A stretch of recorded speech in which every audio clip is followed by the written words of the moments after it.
Did you know that racial segregation in the United States began in the North in the 1840s and 1850s when segregation laws were first introduced? We'll discuss this and other interesting facts about the African American experience with historian Dr. Blair L.M. Kelley on this episode of The Curious Professor.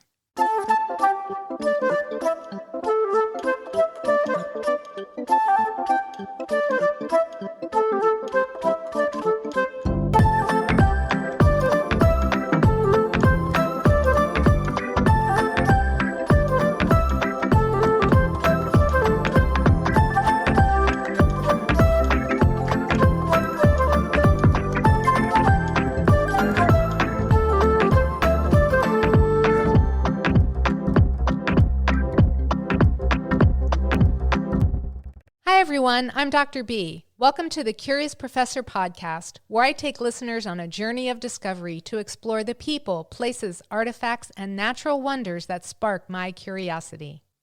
On this episode of the Curious Professor podcast, we'll explore African American activism and the movements that challenge the inequities of race and class with award-winning author and scholar Dr. Blair L.M. Kelley. But first, a trivia question.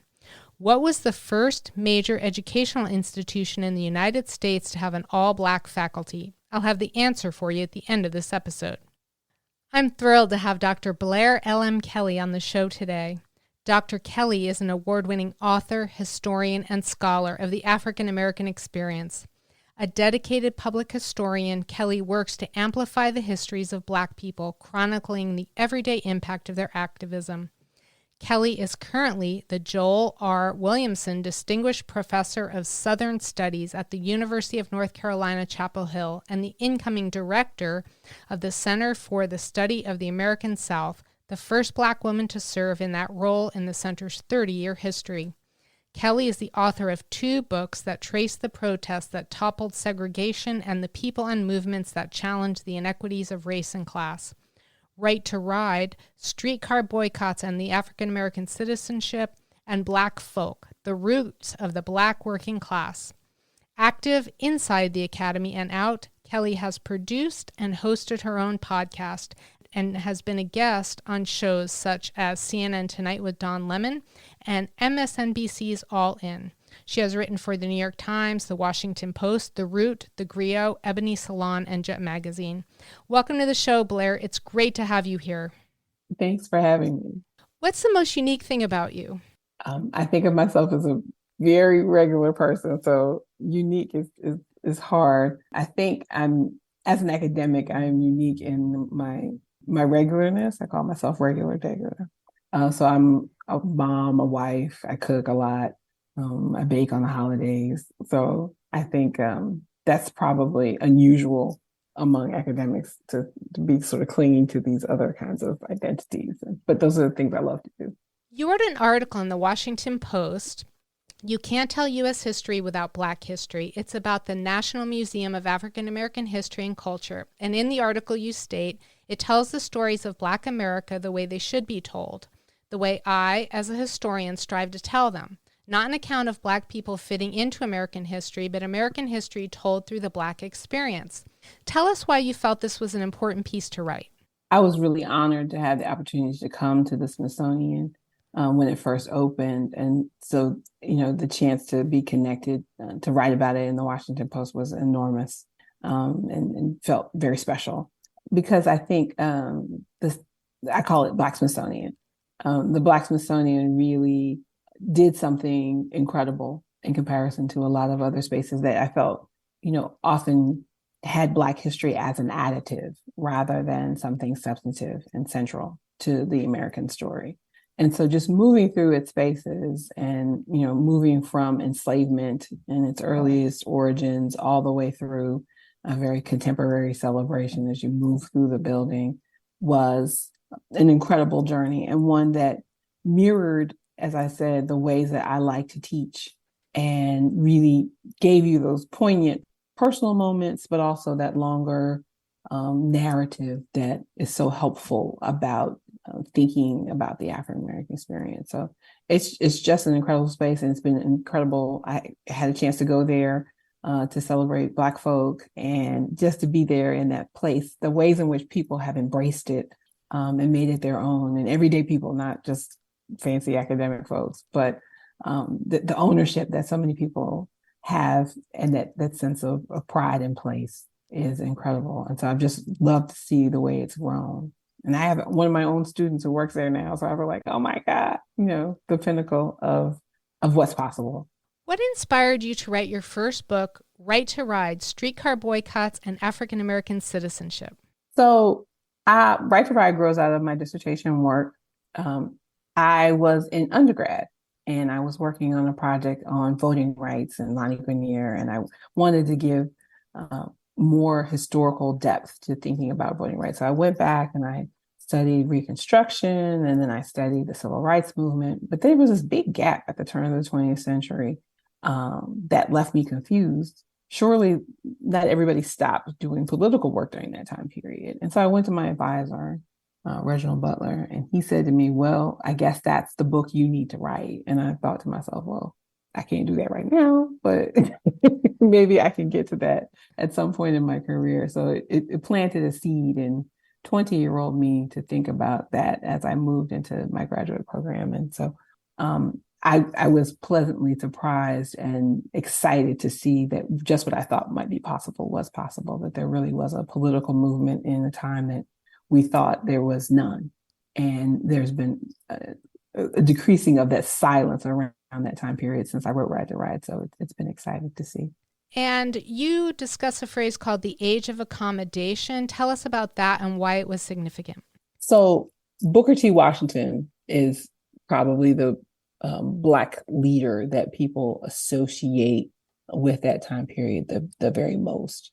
And so his approach to segregation of accommodation, and he gives in his famous Atlanta Exposition speech, is the only thing that most people know about this time period. And so I wanted to both talk about the ways in which he's affecting the time period, but also that he was one leader and there were other people who weren't convinced that he was the only voice or the only viewpoint. And they fought very hard against segregation at the time, particularly around transportation segregation on trains and streetcars. And their advocacy for Black rights in that time period stands in stark contrast to what we thought of as just a time dictated by Booker T. Washington's outlook. And so there were people who were accommodating, but then also fighting back really rigorously against the onslaught of segregation. And so the complication of that set of assumptions was really what I wanted to add to the historiography. And your book focuses on 3 key cities of protest and resistance: New Orleans, Richmond, and Savannah. How did you choose those cities as the focus of your research? So they all are physically different cities. Richmond is extremely hilly, so people walking in protest there had to get through the physicality of walking up big hills to get to work, to get to church, to get to school. In Savannah, it's a smaller physical city. It's flat. And so it was probably easier to manage physically. There's a bit of the city that's a little bit of a distance. That was the one challenge. But in terms of the city center, very walkable. And New Orleans is just very much like New Orleans, complex and messy and bunched up. And the lines all intersect on Canal Street in this crazy way. And there's lots of accidents. And so it all gave a different sense of the physicality of transportation and protest. They all also had extant Black and white newspapers, some more than one. And so I loved having those voices and those perspectives blended back into those histories. I also had streetcar company records for 2 of those places, which was very helpful in having the positionality of the companies themselves and their ambivalence in some cases toward the onslaught of segregation. And I also was able to really center Black voices in the leadership. Each city had a different kind of Black leader. In Richmond, for example, entrepreneurs were at the forefront of the protest, and preachers were working for the streetcar company and quietly, taking funds to sit by and let the things happen and not encourage them. In Savannah, it was very different. The ministers were at the forefront of organizing things. And in New Orleans, you had union leaders and working class leaders, all different kinds of folks who were at the forefront of protest. And so I love the way those three cities gave you a sense of the variety present in Black life. Your newest book, Black Folk, The Roots of the Black Working Class, begins with a question. What does it mean to be Black and working class? So how do you answer that question? I started with my family. I was a little bit intimidated when the editor brought this question to me. I thought, well, this is not exactly what I do. I'm not traditionally a labor historian. I don't, I hadn't studied unions per se in my first book. They were there, but they weren't the center of the story. But then I began to think about my own family history and the ways in which everyday people had experiences as workers that really tell us a lot about the past and what was possible, and the journey that my family took from the South to the Middle South and northward was indicative of a lot of the trends and things that I wanted to talk about. And I, had been teaching about washerwomen and domestic workers and Pullman porters and postal workers throughout my career. And so I was like, well, this is something you do know. It's just a different frame.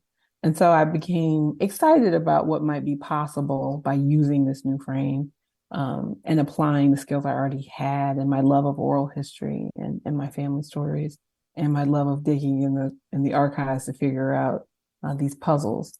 And so it became a really great opportunity for me to do something new and to voice something new.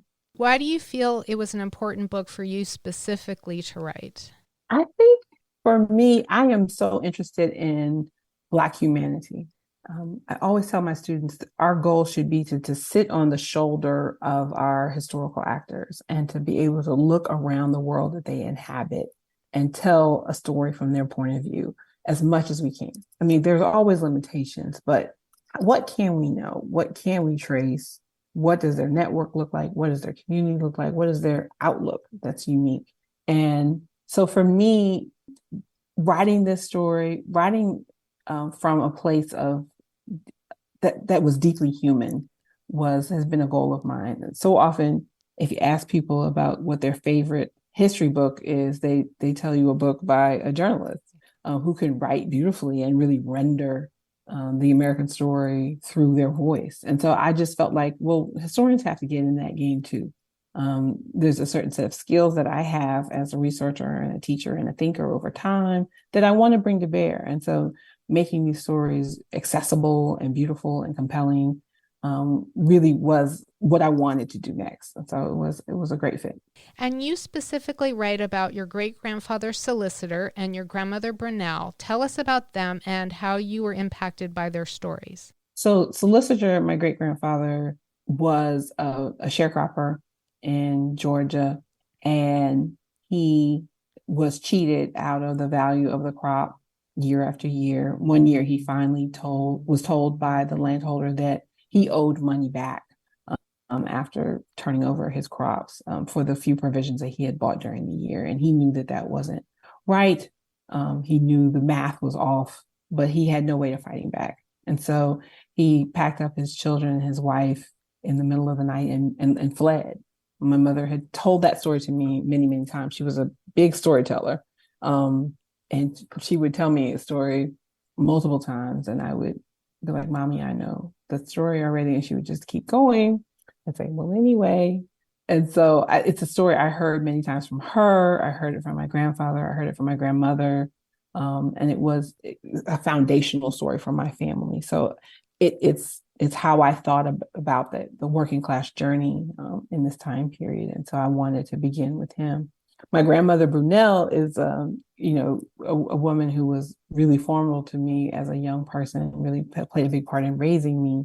And I thought I knew her really well, but after her death, my mother began to tell me that, she didn't just have the job that I knew of at the Philadelphia Navy Yard, that she had worked as a domestic.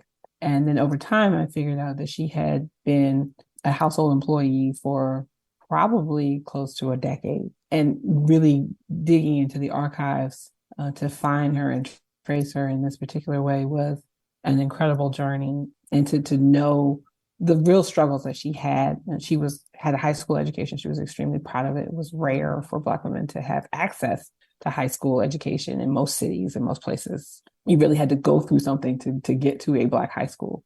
And she did, and she accomplished that under great duress. And then when she moves to Philadelphia, she can't get a white collar job at all. She can only work in household labor, as she had done before she even moved out of North Carolina. And so really the poignancy of that story and the struggles that she had, it helped me put together the stories my mother had told me in part over time, and to really flesh out this larger dynamic of Black women who were generationally disappointed by the lack of opportunity and migrate during this time period that we think of as the great liberatory time period for women. This is Rosie the Riveter's age, but helped me to realize that Rosie the Riveter had a Black maid, that her children were watched by Black women, that her household groceries were brought in by Black women, her house kept tidy by them in order for her to be able to go to work. And so the American story of working women is incomplete without that layer, and remembering that layer is there. And what's up next for you? What projects are you currently working on? I think I have too many projects that I'm currently working on. I'm trying to complete a coffee table book on Juneteenth and Emancipation Days. Any second now, I'll be done with that. I'm also thinking about writing basically a follow-up to Black folk, and thinking that Black folk was probably my grandfather's generation, my grandparents' generational story, and then thinking more about my parents' generational story, the generation that experienced civil rights and integration, and then began their working lives, as those changes were rocking the country, and what was possible and what fell short for their generation. So there were things that I pitched as part of Black folk that I realized if I wrote into the book would make it unreadable and like a doorstop type book that people don't like to read. So stopping Black folk and thinking about what's possible for another story is what I really want to do next. And I have other books that are churning around. I have a completely researched murder case, other stories that have popped up in the process of writing Black folk. So I have too many book ideas. Which is a great problem to have, by the way. I guess more time would also be like clutch. Is there anything else you'd like to tell us about you or your work? Oh, I don't know. That, I'm very thankful to have this moment to think about my work and my scholarship, and to talk about my writing. So often we are alone in the process of writing our histories. And so getting to share it and have people finally read it and respond to it, and not only in the scholarly community, but also just in general, has been such a gift. And so this is a fun and thrilling moment. I'm not an angsty writer. I'm a happy writer. And so this is great fun. And where can listeners find out more about you? I'm Prof. B.L.M. Kelley, PROFBLM KELLEY, on every platform, on the Dying and Sinking Twitter, on Instagram, on Threads, on everything, just spill. And I also have a website of the same name, profblmkelley.com, where I try to keep that updated with what I'm doing. And I will provide a link to your website in the show notes. And it was great to have you on the show, Blair. Thank you so much for taking time to be a guest on the Curious Professor podcast. Thank you for having me. It's been my pleasure. And now for the answer to this episode's trivia question. What was the first major educational institution in the southern United States to have an all-Black faculty? Tuskegee University was the first major educational institution in the southern United States to have an all-Black faculty. It was also the first Black college to be designated as a registered National Historic Landmark in 1966, and is the only historically Black college or university campus to be designated as a National Historic Site. We'll end the show with something punny. Why is history like a fruitcake? It's full of dates.